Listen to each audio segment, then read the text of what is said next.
आता पाहूया दिवसभरातल्या टॉप 9 मोठ्या राजकीय बातम्या।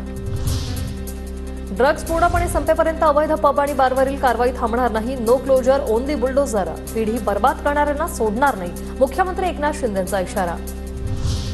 पुणे अपघात प्रकरणावरून विधानसभेत विरोधक आक्रमक। विजय वडेट्टीवार यांच्याकडून पुणे पोलीस आयुक्तांच्या राजीनाम्याची मागणी, तर फडणवीसांकडून पोलीस कारवाईचं समर्थन। योग्य कारवाई सुरू असल्यानं राजीनाम्याची गरज नसल्याचं मत। पुणे ड्रग्ज प्रकरणात गंभीर असताना उडता पंजाब म्हणून पुण्याची बदनामी करू नका, फडणवीसांचा विरोधकांना आवाहन। तर खोटा बोलायची सवय लावून घेऊ नका, फडणवीसांचा पटोलेंना टोला। दाल में कुछ तो काला है हे नक्की, पंकजा मुंडेंच्या पराभवावरून मिटकरींचा सुरेश धस यांना इशारा। तर तिसरा पक्ष आल्यानं महायुतीचं नुकसान, दाल में कुछ काला है या नाही हे तुम्ही सांगण्याची गरज नाही, धस यांचं प्रत्युत्तर।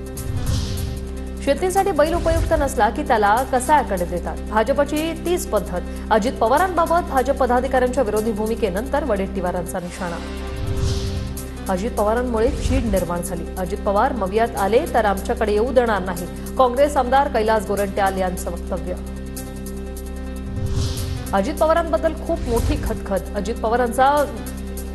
अजित पवार गरुड आहेत, गरुडाला कोणाच्याही कुबड्यांची गरज नाहीये, अजितदादा महाराष्ट्राचे ब्रँड आहेत, मिटकरींचं वक्तव्य।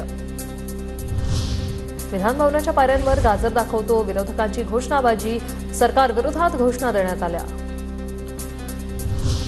विधानभवनाच्या पायऱ्यांवर सत्ताधाऱ्यांची घोषणाबाजी, मोदींच्या समर्थनार्थ सत्ताधारी पक्षातील आमदारांच्या घोषणा। गिरे तो भी टांग ऊपर या आशयाचे पोस्टर दाखवत विरोधकांना डिवचण्याचा प्रयत्न।